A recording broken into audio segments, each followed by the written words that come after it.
دیکھیں حکومت نے ہمارے یعنی مدارس کے متبادل انہوں نے یونیورسٹیوں میں شعبہ اسلامیات قائم کیا. آپ کے علم ہے یونیورسٹیوں کالجوں میں نا ایک شعبہ بنا دیا اسلامیات کا, یہاں آ کے اسلامیات پڑھو. وہاں سے لوگ پڑھتے ہیں, اسلامیات پڑھتے ہیں, وہ اسلامیات پڑھ کے ایم اے بھی کرتے ہیں, ایم فل کرتے ہیں, پی ایچ ڈی کر لیتے ہیں. لیکن میں حیران ہوں اس قوم پر, آج تک کسی کو اگر ضرورت پڑی ہے نا مولانا فتویٰ لینے کی, کسی ڈاکٹر یا کسی پروفیسر کے پاس نہیں جاتا. وہ اگر جاتا ہے نا تو مسجد کے اس امام کے پاس جاتا ہے جس نے کسی مدرسے کی صفوں پر بیٹھ کے پڑھا ہے, اسے اعتماد ہی اس پر ہے. تشریف لائے ہیں ہمارے معزز مہمان, عظیم مذہبی ثقالت, استاد العلماء فضیلت الشیخ پروفیسر یاسین ظفر صاحب, پرنسپل ہیں جامعہ سلفیہ, ناظم اعلیٰ ہیں وفاق المدارس کے. اللہ پاک حضرت کی حفاظت فرمائے, اللہ حضرت کا آنا اپنی بارگاہ میں قبول و منظور فرمائے. اپنا قیمتی وقت نکال کر تشریف لائے ہیں, پہلی مرتبہ شاید ہمارے پاس تشریف لائے ہیں. اللہ ان کا آنا قبول و منظور فرمائے, ان کو اہلا و سہلا مرحبا کہتے ہیں. اللہ حضرت کو تقدیر ان کا سایہ ہمارے سروں پہ قائم اور دائم رکھے. بہت زیادہ ذمہ داریاں, بہت زیادہ مصروفیت کے باوجود تشریف لائے ہیں, اللہ آنا قبول و منظور فرمائے. ان الحمد للہ نحمده ونستعینه ونستغفره ونؤمن به ونتوکل علیہ ونعوذ باللہ من شرور انفسنا ومن سیئات اعمالنا من يهده الله فلا مضل له ومن يضلله فلا هادي له واشهد ان لا اله الا الله وحده لا شريك له واشهد ان محمدا عبده ورسوله. اللهم صل وسلم وبارك وعنم على حبيبنا ونبينا محمد وعلى آله وصحبه وبارك وسلم. اللهم لا علم لنا إلا ما علمتنا وعلمنا ما ينفعنا وزدنا علما.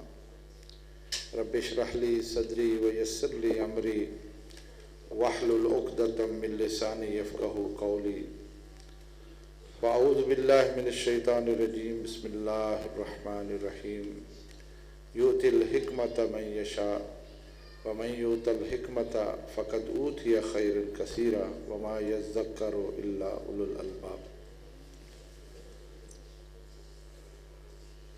گرامی قدر برادرم مولانا یاسر بٹ صاحب, خطیب بے بدل جناب محترم مولانا محمد الیاس مدنی صاحب, عزت مآب علماء و مشائخ, واجب الاحترام سامعین محترم و سامعات, سب سے پہلے تو میں برادرم یاسر بٹ صاحب کا شکر گزار ہوں کہ اس مبارک تقریب میں مجھے بھی شرکت کا انہوں نے موقع فراہم کیا ہے. اور اس علاقے میں میرا یہ پہلا ہی آنا ہے. یہ دیکھ کر بڑی مسرت اور خوشی ہے کہ اس علاقے میں دین کا یہ چراغ انہوں نے جلا رکھا ہے. علاقے کے بچے بچیوں کے لیے دینی تعلیم کا اہتمام کر رکھا ہے.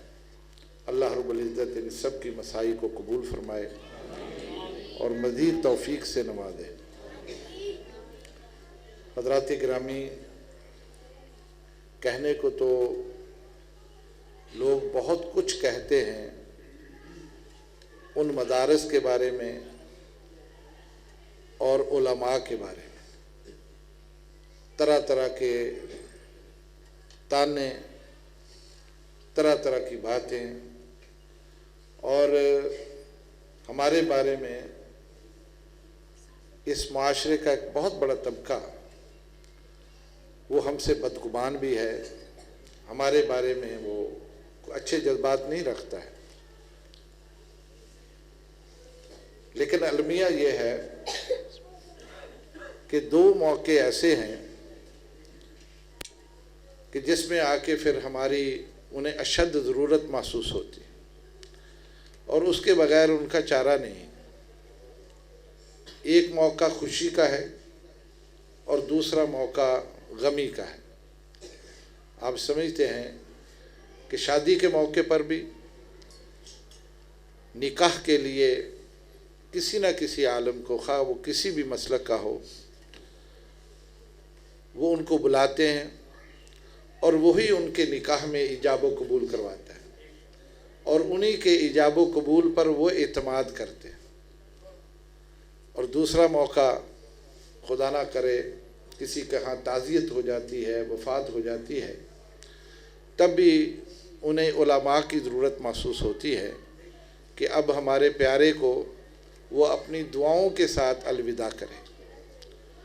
اور یہ علماء، انہیں معلوم بھی ہے کہ یہ معاشرہ ہمارے ساتھ سلوک کیا کرتا ہے، اس کے باوجود ان کا دل اتنا بڑا ہے کہ ان دونوں مواقعوں پر یہ اس میں شامل ہوتے ہیں، ان کی خوشیوں میں بھی شامل ہو جاتے ہیں اور ان کی غمیوں میں بھی شامل ہو کے ان کے ساتھ تعزیت بھی کرتے ہیں، اور کبھی بھی اپنے دل میں ملال نہیں لاتے، ان کے ماتھے پہ شکن نہیں آتی، اور اس بات کو وہ اپنا فرض سمجھ کے ادا کرتے ہیں۔ میں آپ سے پوچھتا ہوں، علماء کا اگر یہ طبقہ نہ ہو، ایسے لوگ نہ ہوں جو دین کے ماہر ہیں، فقہ کے ماہر ہیں، قرآن و سنت کے ماہر ہیں، تو یہ فریضہ کون سر انجام دے؟ اس لیے کہ پہلی بات، نکاح یہ کوئی معمولی کام نہیں ہوتا ہے، یہ حلت اور حرمت کا کام، حلال و حرام ہے، جس کے بارے میں انہوں نے آ کے کچھ واز بھی کرنا ہے اور پھر نکاح پڑھانا ہے۔ اور دوسرا موقع بھی، وہ بھی غیر معمولی ہے کہ ایک شخص اس دنیا سے گزر گیا، اب اسے اس کی آخری منزل تک پہنچانے کے لیے بھی ہمیں انہی کا سہارا لینا پڑتا ہے۔ یہ آ کے ان گھر والوں کی اشک شوئی بھی کرتے ہیں، ان کا دل بھی بڑا کرتے ہیں، ان کو حوصلہ بھی دیتے ہیں، اور پورے خلوص سے اس وفات پانے والے کے لیے وہ دعائیں بھی کرتے ہیں۔ میں یہ کہنے میں حق بجانب ہوں کہ اس طبقے سے بہتر طبقہ ہماری سوسائٹی میں نہیں۔ یہ طبقہ اپنی کم مائگی کے باوجود، قسم پسری کی زندگی گزارنے کے باوجود، یہ سارے کام بڑے خوبصورت انداز سے سر انجام دیتا ہے۔ آپ حضرات اس محلے کے رہنے والے ہیں، یہ مسجد جامع مسجد عثمان، اس کے علاوہ بھی بہت ساری مسجدیں ہوں گی، دیگر مسلک کی بھی ہوں گی، وہ بھی ہمارے لیے قابل احترام ہیں۔ آپ دیکھیے ذرا، ایک لمحے کے لیے سوچئے کہ ہم دنیا کا جتنا دھندا کرتے ہیں اس میں ہم سے اونچ نیچ ہو جاتی، ٹائم بہ ٹائم ہو جاتے ہیں۔ دکان کھولنی ہے، ہم کوئی پابند نہیں ہوتے ہیں کہ 9 بجے جا کے ہی تالا کھولنا ہے، ایسا ہی ہے نا؟ 9:15 بھی ہو سکتے ہیں، 8:45 بھی کھول سکتے ہیں، 9:30 بھی کھول سکتے ہیں، لیکن جامع مسجد عثمان میں فجر کی نماز اذان اگر 5:40 پر نہیں نہ ہوئی تو پورا محلہ پریشان ہو جائے، پورے محلہ اس بات پر غور کرے گا کہ آج اذان نہیں ہوئی، اور یہ مولوی ہی ہے جو اس سردی کے اندر، اس دھند کے اندر آ کے وقت پر 5:40 پر اس نے اللہ اکبر کہہ دینا ہوتا ہے۔ اس سے زیادہ پابندی وقت کہیں دنیا میں نہیں ہوتی۔ ہمارے پاکستان کا ایک بہت بڑا نام ہے بیوروکریسی میں، قدرت اللہ شہاب، اس کی ایک کتاب ہے شہاب نامہ۔ میرے خیال میں ہمارے بیٹھے ہیں علماء دائیں بائیں، ضرور کسی کی نظر سے گزرا ہوگا اور پڑھا بھی ہوگا انہوں نے، یہ شہاب نامہ پڑھنا چاہیے۔ یہ پاکستان کی ایک قسم کی تاریخ ہے، اور خاص طور پر جو ہمارے افسران بالا ہیں ان کی حالات اور ان کا طریقہ واردات، وہ سب کچھ اس میں لکھا ہوا ہے، بہت شاندار کتاب۔ لیکن جو بات آپ سے کرنی ہے وہ یہ ہے کہ قدرت اللہ شہاب بہت دانا آدمی تھا. اس نے اس میں لکھا ہے کہ میں نے دنیا جہاں دیکھی، پاکستان سے باہر لوگ مثالیں دیتے ہیں کہ انگریز کے دور میں انگریز آتا تھا کسی پروگرام میں تو لوگ اپنی گھڑیاں سیدھی کرتے تھے. سنا ہے نا آپ نے بھی کہ لوگ کہتے تھے بھئی گھڑیوں کا ٹائم سیدھا کر لو، یہ افسر ٹائم پر آ گیا ہے. اس نے کہا یہ غلط بات ہے، یہ غلط بات ہے. ٹائم سیدھا کرنا ہے تو مؤذن کی اذان سے کرو، مؤذن کی اذان سے کرو. اور یہ سچ ہے کہ تپتی گرمیوں میں ظہر کی اذان اگر وہ ٹائم 1 بجے ہے نا تو 1:01 نہیں ہوتا. وہ بیچارہ مؤذن، وہ مولوی جسے لوگ اہمیت نہیں دیتے، وہ مسجد میں آ کے بیٹھا ہوتا ہے اور گھڑی کے اوپر اس کی نظر ہوتی ہے. جیسے سوئی اوپر آتی ہے اللہ اکبر کہہ دیتا ہے. اور سردیوں میں خواہ عشاء کی اذان ہو یا فجر کی اذان، میرے بھائیوں یہ موسم جس میں سے ہم گزر رہے ہیں، آپ تصور کریں کہ انسان سویا ہو، گرم رضائی ہو، اس سے نکل کر ٹھنڈے پانی سے وضو کر کے مسجد میں آ کے کیا کرے گا؟ اللہ اکبر. سب کو اللہ کی طرف بلائے گا.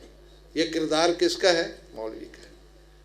یہ ایسا مظلوم طبقہ ہے، تب بھی لوگ ایسے خوش نہیں ہیں، تب بھی لوگ ایسے خوش نہیں ہیں. اتنا بڑا کام کرنے کے باوجود لوگ ایسے خوش نہیں ہیں. میرا واسطہ ہے، میں عرصہ دراز سے طلبہ کا خادم ہوں جامعہ سلفیہ میں، اور پورے پاکستان میں مختلف جگہوں پہ آنا جانا ہوتا ہے. یہ سب کچھ ہم دیکھتے ہیں، ساری چیزیں ہماری نظر سے گزرتی ہیں. تو میں یہ سمجھتا ہوں کہ یہ وہ لوگ ہیں جن کے خلوص پر شک نہیں کیا جا سکتا، للہیت پر شک نہیں کیا جا سکتا. یہ جو کام کرتے ہیں اللہ کی رضا کے لیے کرتے ہیں. کوئی ان کی خدمت کرے نہ کرے، اس عہد میں، اس دور میں جب کہ گھروں کے بجلی کے بل 20-20 ہزار آتے ہیں، 25-25 ہزار معمولی آتے ہیں، اس بیچارے کی تنخواہ 20 ہزار، 15 ہزار، اور وہ بھی بڑے احسان کے ساتھ دیے جاتے ہیں کہ جناب ہم آپ کی کفالت کر رہے ہیں. لیکن یاد رکھیں یہ وہ طبقہ ہے، یہ صرف مسجد یا اذان تک محدود نہیں ہے. مجھے یہ کہنے کی اجازت دے دیجیے کہ آپ کے ایمان کے یہ محافظ ہیں، آپ کے ایمان کے یہ محافظ ہیں. یہ وہ طبقہ ہے جو اس بات کی فکر مندی کرتا ہے کہ میں اپنے سامعین کو توحید کا درس دوں، میں انہیں بتاؤں ایمان کیا ہوتا ہے، میں انہیں بتاؤں کہ اللہ کی صفات کیا ہوتی ہیں، اللہ کے ساتھ شرک کرنا کتنا بڑا جرم ہے. یہ پریشان رہتا ہے اور آپ کے ایمان کے اوپر پہرا دیتا ہے. جس قدر یہ آپ کی خدمت کرتا ہے نا، اس اعتبار سے میں اگر اپنی ذاتی زندگی میں یہ بات کہوں کہ ایک آدمی جو بلا معاوضہ میری بھی حفاظت کرتا ہو، میرے گھر کی نگرانی کرتا ہو، میرے بچوں کی حفاظت کرتا ہو، تو کیا خیال ہے مجھے اس کی قدر کرنی چاہیے کہ نہیں کرنی چاہیے؟ کرنی چاہیے. مجھے اس کی عزت کرنی چاہیے کہ وہ میری عزت کا پاسدار کر رہا ہے، میری عزت کا محافظ بنا ہوا ہے. اور لوگوں یہ تو بڑی معمولی بات ہے. اگر کوئی آدمی میرے ایمان کا تحفظ کر رہا ہے اور اس پر پہرا دے رہا ہے، اس کا مقام کتنا ہے؟ اس کی عزت ہونی چاہیے کہ نہیں ہونی چاہیے؟ آپ کو یہ اندازہ ہو جانا چاہیے. یہاں خطبہ ہوتا ہے، ہر ہفتے ہوتا ہے. آپ اندازہ نہیں کر سکتے کہ یہ علماء جو خطبہ دیتے ہیں یہ کتنا پڑھ کے آتے ہیں، کتنی کتابوں کا مطالعہ کرتے ہیں، قرآن سے اس موضوع کے اوپر آیات جمع کرتے ہیں، انہیں حفظ کرتے ہیں، یاد کرتے ہیں، احادیث جمع کرتے ہیں، واقعات دیکھتے ہیں، دائیں بائیں سے غور کرتے ہیں، اس کے فقہی مسائل کو دیکھتے ہیں، تب جا کے 1.25 گھنٹے کا جو خطبہ ہے نا وہ تیار ہوتا ہے.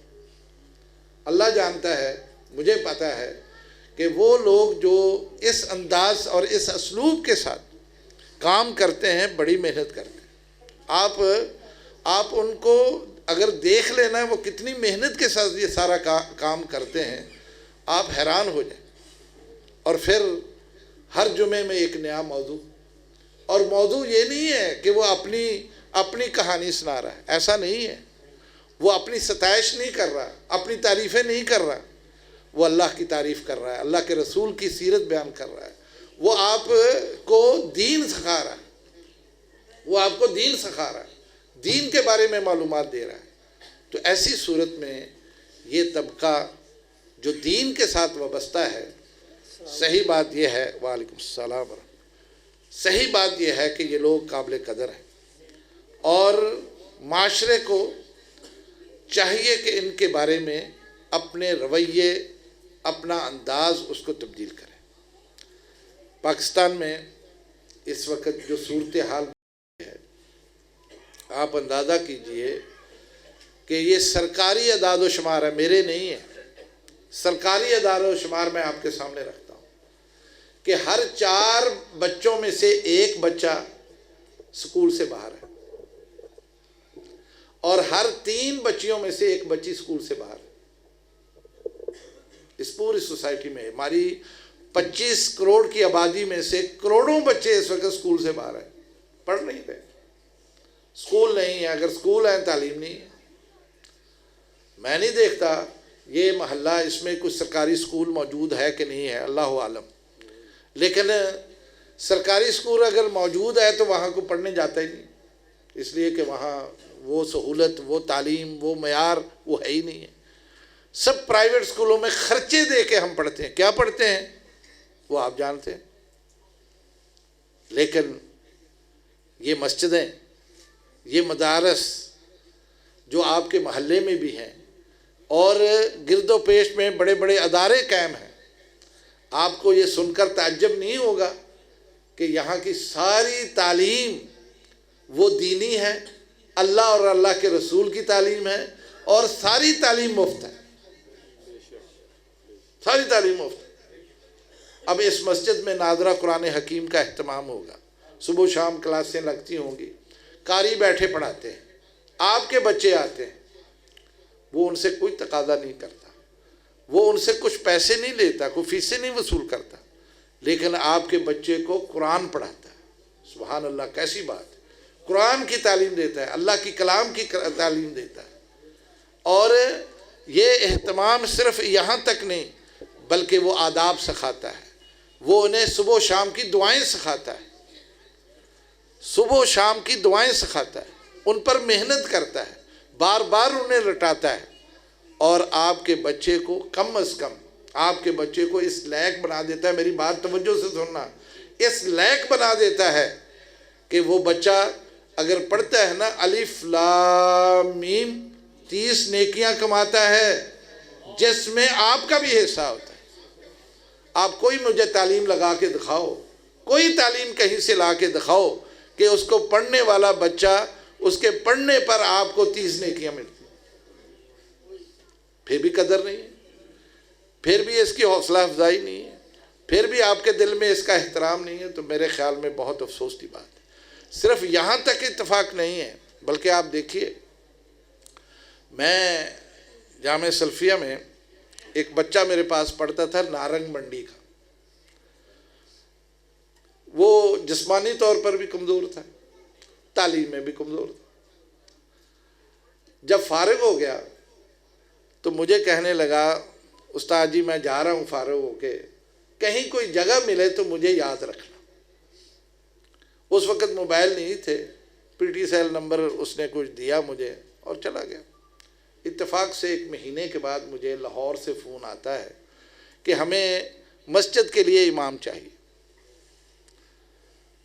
میرے ذہن میں وہی تھا تو میں نے اس کو فون کیا کہ آپ فلاں محلے میں فلاں جگہ پر پہنچیں، فلاں حاجی صاحب سے جا کے ملیں اور میرا پیغام دیں اور ان کو کہیں کہ انہوں نے بھیجا ہے. وہ چلا گیا. خیر انہوں نے قرآن حکیم سنا اور اس کو امام رکھ لیا. اس بچے نے وہاں محنت کی، میں اتنی محنت کی کہ وہ مسجد میں اس وقت جب وہ مجھے خود بتاتا ہے کہ جب میں گیا تو چند بچے تھے، یعنی گنتی کے چند بچے تھے، لیکن میں نے محنت اتنی کی کہ 1 مہینے میں 150 بچہ ہو گیا، 150 بچہ. اس میں ایک بچہ کسی ایسی خاتون کا بچہ تھا جس کا انگلش میڈیم سکول تھا، اور ظاہر ہے اس کے ماحول، گھر کا ماحول بھی اسی طرح کا ہوگا، اور وہ بچہ والدین کے قابو نہیں آ رہا تھا۔ انہوں نے کہ چلو بچہ قرآن حکیم تو پڑھے، مسجد بھیجا۔ اس قاری صاحب نے ایسا اس کو قابو کیا کہ اس کے جتنے پر تھے نا وہ اتار دیے، اس کی آوارگی ختم کر دی اور اسے قرآن حکیم پڑھا دیا۔ وہ گھر جاتا، قرآن کی آیات پڑھ کے والدین کو سناتا، دعائیں سناتا۔ والدین حیران ہو گئے کہ کون سا جادوگر ہے جس نے اس کی طبیعت کے اندر یہ تبدیلی پیدا کر دی، اس بندے کو دیکھنا چاہیے۔ وہ بی بی مسجد آتی ہے اور آ کے اس کو دیکھتی ہے، وہ یقین نہیں کرتی کہ یہ بندہ میرے بچے کو سمجھا سکتا ہے، لیکن وہ حقیقت تھی۔ اور ماشاءاللہ وہ بچہ بھی، اس نے ایف اے کیا ہوا تھا، تو اس نے اپنے انگلش میڈیم سکول میں اسے ٹیچر رکھا۔ اور آپ یقین کریں اس دین کی برکت کی وجہ سے آج وہ بچہ اب بھی وہی ہے، اسی محلے میں ہے۔ اللہ تعالیٰ نے اسے رشتہ بھی وہاں سے دے دیا، اسے گھر بھی وہاں سے دے دیا۔ میں کہنا آپ کو چاہتا ہوں، ہاں جی، ہاں سمجھ آ گئی آپ کو اس کے؟ ماشاءاللہ آپ پہنچ گئے اس تک۔ اس نے 2 شادیاں کی ہوئی ہیں، اور اللہ نے اس کو اتنا نواز دیا اس تعلیم کی برکت کی وجہ سے۔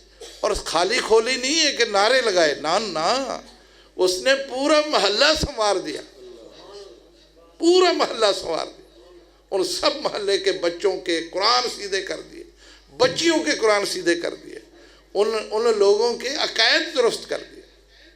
میرے بھائیوں، کہنے کو تو یہ بہت ایک چھوٹی جگہ پر کام ہوتا ہے، لیکن ایسا ہوتا ہے کہ جس کا ہم آپ سے کسی معاوضے کی توقع نہیں رکھتے۔ ہم آپ سے کوئی چندہ نہیں مانگتے، ہم آپ سے کوئی پیسہ نہیں مانگتے، فیس نہیں مانگتے۔ یہ سارا کام للہیت کی بنیاد پر ہوتا ہے، اور یہ ایک جگہ نہیں ہو رہا، ماشاءاللہ ہر مسجد میں ہو رہا۔ اور یہ مسجدیں اگر نہ ہوں، یہ مدرسے نہ ہوں، آپ سوچ نہیں سکتے کہ ہمارا معاشرہ کدھر چلے گا۔ اور ہم یہ نہیں کہتے کہ ہم ستون بنے ہوئے ہیں، جی ہم ٹھیکیدار بنے ہوئے ہیں، یہ نہیں دعویٰ ہمارا، لیکن یہ کہنا ہمارا حق بجانب ہے کہ ہماری وجہ سے کچھ نہ کچھ اسلامی تہذیب، اسلامی اقدار، اسلامی رہن سہن، اسلامی چیزیں ہمیں نظر آتی۔ اگر یہ طبقہ نہ ہوتا، آپ یقین کیجئے کہ اس وقت جو اباہیت ہے، جو آوارگی ہے، جو فحاشی ہے، آپ سوچ بھی نہیں سکتے۔ اور جہاں بڑے ادارے ہیں الحمدللہ وہاں بھی آپ ہی لوگوں کے بچے پڑھتے ہیں، بہن بھائی پڑھتے ہیں، وہاں آ کے تعلیم حاصل کرتے ہیں، اور اس وقت پوری سوسائٹی میں جو دینی ضرورت ہے اس کو پورا کرتے ہیں۔ میں کہا کرتا ہوں، اور یہ بات 100% درست ہے، کام تو یہ حکومت کا تھا کہ جہاں لوگوں کی باقی ضروریات وہ پوری کرتی ہے، وہ دینی ضرورت بھی پوری کرے۔ آخر دیکھیں نا، ہماری دینی یہ ضروریات ہیں، مسائل ہیں، شرعی مسائل ہم نے پوچھنے ہوتے ہیں۔ کتنے مسائل ہیں جو دین سے تعلق رکھتے ہیں، اس کے لیے رہنمائی علماء سے لینی پڑتی ہے، اور پھر ہمارے سارے نمازیں پڑھانا ہے، باقی کام کرنا ہے، خطبے دینا ہے، عیدین پڑھانی ہے، بہت سارے کام، فتوے دینے ہیں۔ تو یہ کام بھی تو ایک بہت بڑا کام ہے جس کی وجہ سے ہمارا یہ دینی شعور اجاگر ہوتا ہے۔ میں یہ سمجھتا ہوں کہ یہ دینی مدارس یہ خدمت سر انجام دے رہے ہیں۔ کام تو حکومت کا تھا لیکن حکومت نے نہیں کیا۔ اور جو بات میں کہنا چاہتا ہوں آپ سے، آپ دیکھیں حکومت نے ہمارے یعنی مدارس کے متبادل انہوں نے یونیورسٹیوں میں شعبہ اسلامیات قائم کیا۔ آپ کے علم میں یونیورسٹیوں کالجوں میں نا ایک شعبہ بنا دیا اسلامیات کا، یہاں آ کے اسلامیات پڑھو۔ وہاں سے لوگ پڑھتے ہیں، اسلامیات پڑھتے ہیں، وہ اسلامیات پڑھ کے ایم اے بھی کرتے ہیں، ایم فل کرتے ہیں، پی ایچ ڈی کر لیتے ہیں۔ لیکن میں حیران ہوں اس قوم پر، آج تک کسی کو اگر ضرورت پڑی ہے نا مولانا فتویٰ لینے کی، کسی ڈاکٹر یا کسی پروفیسر کے پاس نہیں جاتا. وہ اگر جاتا ہے نا تو مسجد کے اس امام کے پاس جاتا ہے جس نے کسی مدرسے کی صفوں پر بیٹھ کے پڑھا ہے. اسے اعتماد ہی اس پر ہے. وہ جا کے مسئلہ پوچھتا ہی اس سے, وہ پی ایچ ڈی سے نہیں پوچھتا, حالانکہ اس نے اسلامیات میں پی ایچ ڈی. میرے برادر اکبر بیٹھے ہیں, ڈاکٹر پروفیسر سعید احمد چنیوٹی صاحب. یہ تو خیر مدرسہ دارالقرآن کے فاضل ہیں اور ماشاءاللہ عالم ہیں اور مفتی ہیں, یہ بھی پی ایچ ڈی ہیں. لیکن لوگ پی ایچ ڈی کی وجہ سے ان کے پاس نہیں آتے ہیں, اس وجہ سے آتے ہیں یہ مولوی سعید ہے. ان کی عزت مولوی سعید ہونے کی وجہ سے, اور یہ سچ بات ہے. اس لیے میں آپ سب سے یہ عرض کرنا چاہتا ہوں کہ آج کی یہ تقریب سعید بھی اسی سلسلے کی ہے. یہاں سے مجھے بتایا گیا کہ وفاق المدارس سلفیہ کے زیر اہتمام بچوں نے عامہ کا امتحان پاس کیا. یہ ہمارا میٹرک کے برابر ہے. خاصہ کا پاس کیا ہوا یہ ایف اے کے برابر بچیوں نے, یہ بچیوں نے ماشاءاللہ. یہ تو اور بھی زیادہ خوشی کی بات. اور پھر حفظ بھی کیا, یہ بچوں نے کیا, یہ بچوں نے حفظ کر رکھا ہے ماشاءاللہ. اس کا مطلب یہ ہے کہ اس مرکز کا یہ فیض اس پورے علاقے کے لیے. آپ لوگوں کو ان کا شکر گزار ہونا چاہیے. یقین کیجئے ان کی قدر کرنی چاہیے کہ ان حالات میں جب کہ ایک گھر کا خرچہ نہیں چلتا, یہ اتنا بڑا اہتمام کر کے یہ سارا سلسلہ چلا رہے ہیں. اللہ رب العزت ان کی یہ کاوشیں, ان کی محنتیں اور ان کی جتنی بھی ایسی سرگرمیاں ہیں, اللہ تعالیٰ اس کو قبول فرمائے. اور آپ سب سے میں یہ کہنا چاہتا ہوں, دیکھیے یہ زندگی جو اللہ رب العزت نے مجھے اور آپ کو دی ہے نا, یہ ایک محدود مدت کے لیے ہے. یہ ختم ہونے والی ہے. ہمارے سامنے روز لوگ گزر رہے ہیں, اس دنیا سے گزر رہے ہیں, جا رہے ہیں. کچھ آ رہے ہیں, کچھ جا رہے ہیں. اللہ تعالیٰ نے نظام ہی ایسا بنایا, کوئی اس کو روک نہیں سکتا. میرے اور آپ کے اختیار میں نہیں ہے. ہم نے آنا ہے اور جانا ہے. لیکن یاد رکھیں یہ نہیں ہے کہ مر کے مٹی ہو گئے, ایسا نہیں ہے. یہ خام خیالی ہے, ہم دفن کر کے آ جاتے ہیں اور بھول جاتے ہیں. میرے بھائی یہ جو دنیا کی زندگی ہے یہ تو ہمیں نظر آ رہی ہے اور ہمیں پتہ ہے کہ کیا ہو رہا ہے کیا نہیں ہو رہا ہے, سب کچھ ہمیں پتہ ہے. لیکن یاد رکھیں یہ زندگی آخرت کی زندگی کے لیے اللہ نے ہمیں دی ہے. یہ دارالعمل ہے. یہاں جو ہم نے کرنا ہے وہ آگے ہم نے جا کے دیکھنا ہے. وہ زندگی نظر نہیں آ رہی, لیکن میری اور آپ کی نظر میں ایک آدمی مر گیا, فوت ہو گیا. اصل فوت نہیں ہوا, اسے ایک نئی زندگی شروع ہوگی.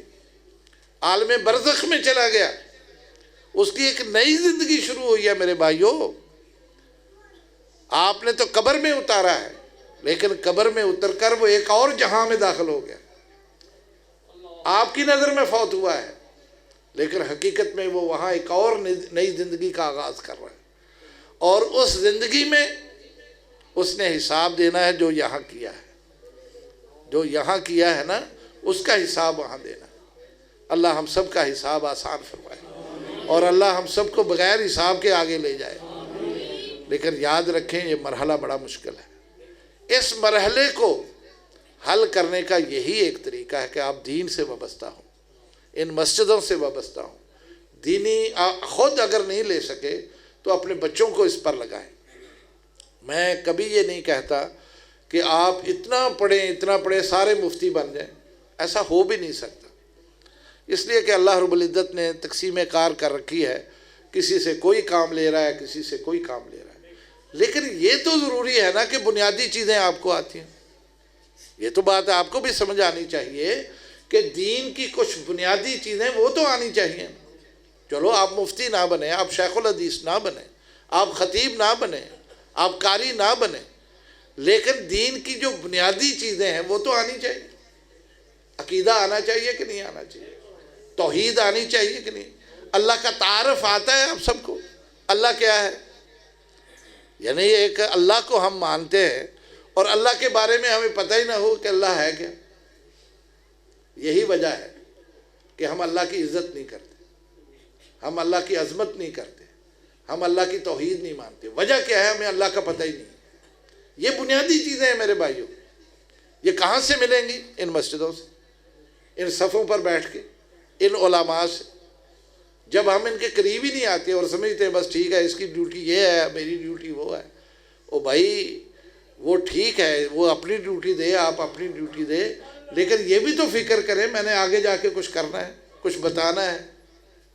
اللہ کے نبی صلی اللہ علیہ وسلم کا تعارف آپ کس حیثیت سے آئے تھے، آپ کی جو حیثیت ہم مانتے ہیں بحیثیت پیغمبر اور رسول وہ کیا ہے، ان چیزوں کا تعارف ہونا چاہیے۔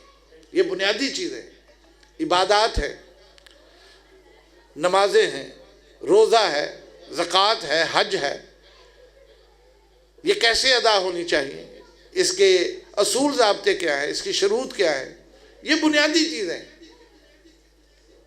حضرت عبداللہ بن مبارک بہت بڑے محدث تھے، وہ فرمایا کرتے تھے کہ جس شخص پر زکوٰۃ واجب ہے، فرض ہے، اس کے لیے یہ بھی لازم ہے کہ اسے زکوٰۃ کے مسائل آتے ہوں،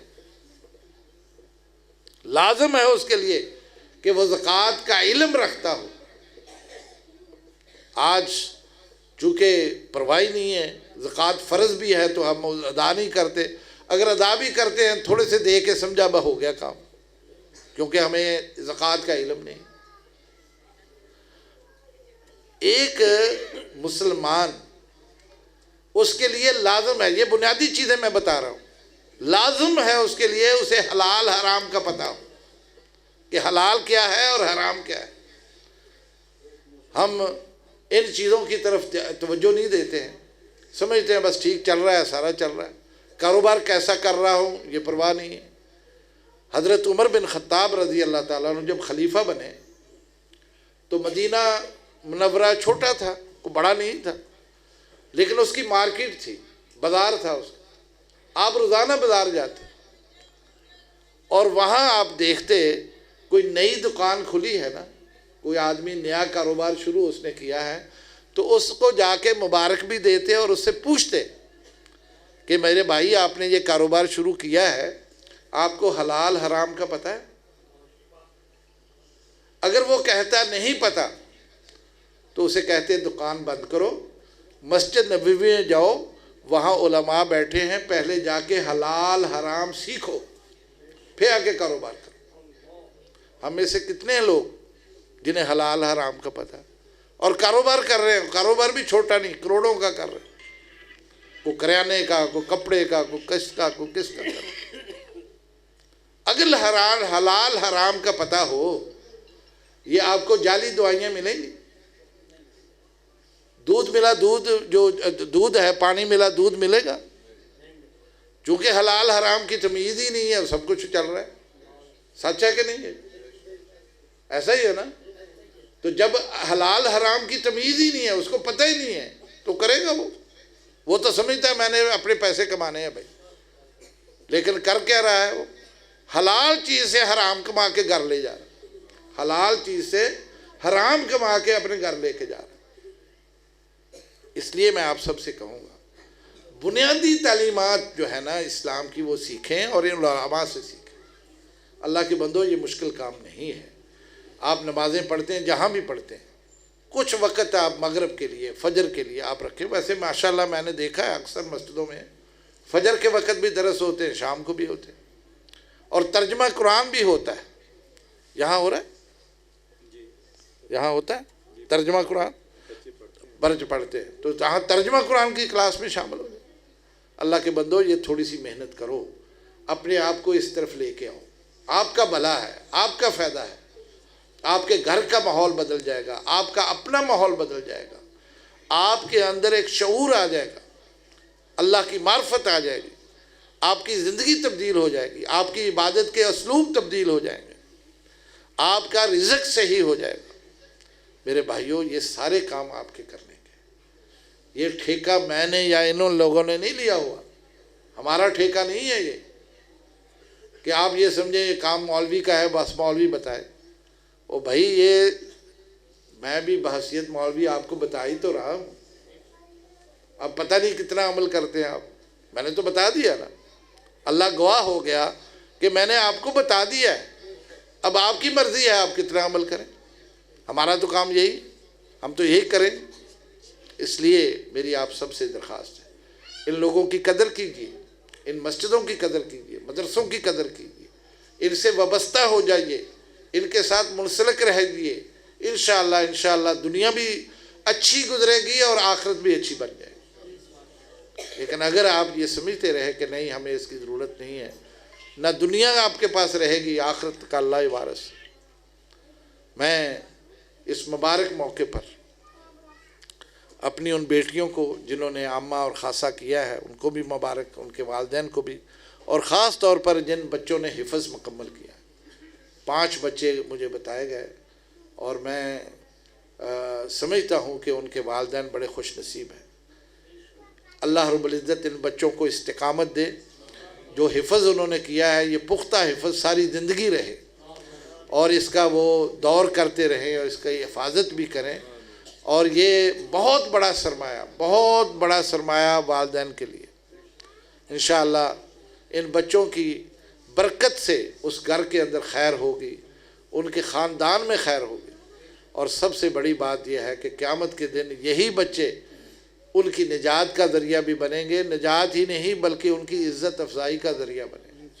اللہ تعالیٰ ان کے والدین کے سروں پر ایسا تاج رکھے گا جس کا ایک ایک موتی سورج سے زیادہ چمکتا ہو۔ تو اس لیے یہ بڑی خوش نصیب لوگ ہیں جن کے بچوں نے یہ کام کیا۔ میں ان کے والدین کو بھی، ان بچوں کو بھی دل کی عطا گرائیوں سے مبارک دیتا ہوں، اور سمجھتا ہوں کہ یہ کام اسی طرح استمرار اور استقامت کے ساتھ ہوتے رہنا چاہیے۔ اللہ تعالیٰ مجھے اور آپ سب کو عمل کی توفیق دے۔ اقول قولی ھذا استغفر اللہ لی ولکم۔ نورانی قید تو لے کے تے فاغ دیاں جڑیاں کتاباں نے اتھوں تک الحمدللہ سارا اتنے بچیاں نوں فری دتا جاندا۔ ماشاءاللہ ڈسپینسری ماشاءاللہ ساڈی اتنے محراب والی سیاحت ماشاءاللہ 2 ٹائم ماشاءاللہ 3 گھنٹے نا وہ کھلدی ڈسپینسری دے شام نوں الحمدللہ مہینہ سمجھ لو 15-20 دن پہلے پلانٹ اتنے الحمدللہ پانی والا سارے بکھی زیادہ میرے بھائی حسان بٹ صاحب انہوں نے لگوا دیتا ماشاءاللہ۔ ماشاءاللہ یہ سارا انشاءاللہ اس عوام واسطے الحمدللہ خدمت خلق دا کام جڑا الحمدللہ ہو رہا ہے۔ اب تسی سن ہی رہے ہو ماشاءاللہ یاسر صاحب نے جڑی تفصیل دسی ہے۔ ہن تسی اندازہ کر لو کہ مسجد صرف نمازاں تک محدود نہیں ہے کہ اتنے صرف عبادت ہوئے، نمازاں پڑھو اور تالے لا کے چلے جاؤ، ایسا نہیں ہے۔ ماشاءاللہ یہ مسجد واقعتاً پورے معاشرے واسطے ایک بہترین مرکز ہے، اور اتھے صحت واسطے ڈسپنسری بناتی ہے، بیمار لوگ دوائیاں لین، صاف ستھرا پانی جڑا کہ بہت بڑی ضرورت ہے، جڑیاں بہت ساری بیماریاں تو انسان نو بچاندا ہے، جگر دیاں بیماریاں اور گردے دیاں بیماریاں، اس صاف پانی اگر ہوئے تو بچا رہتا ہے، وہ دا انتظام کیتا ہے ماشاءاللہ۔ اللہ قبول فرمائے۔ وہ احسان بٹ صاحب جڑے انہاں دے عزیز نے، اللہ انہاں نو حوض کوثر پلائے، اور میں سمجھنا ہے کہ بہت بڑا صدقہ جاریہ، بہت بڑا صدقہ جاریہ۔ حضرت عبداللہ بن مبارک کول کسی بندے نے آ کے شکایت کی تھی کہ حضرت میرے والد بیمار نے، بڑا علاج کرایا، صحت مند نہیں ہو رہے، کوئی حکیم نہیں چھڑیا، صحت مند نہیں ہو رہے۔ انہیں کہا اس طرح کر، کوئی جگہ ایسی لب جتھے پانی نہیں ہے گا، اتھے کنواں کر دے، پانی لوگ پین، جدھا ہی کنواں بنا دیں گا، پانی لوگ پین گے، تیرے والد میں بھی اللہ شفا دے دے گا۔ انہیں جگہ لبھی، کنواں بنایا، اور وہ کنواں چالو ہو گیا، لوگ پانی پین لگ پائے۔ جویں لوگ پانی پیندے گئے، کچھ وقت گزردا گیا، وہ بیماری بھی ختم ہو گئی، حتیٰ کہ صحت مند ہو گئی۔ یہ پانی جڑا نا، پانی بہت زبردست نیکی ہے، صاف پانی کسی نو مہیا کر دینا بہت بڑی نیکی۔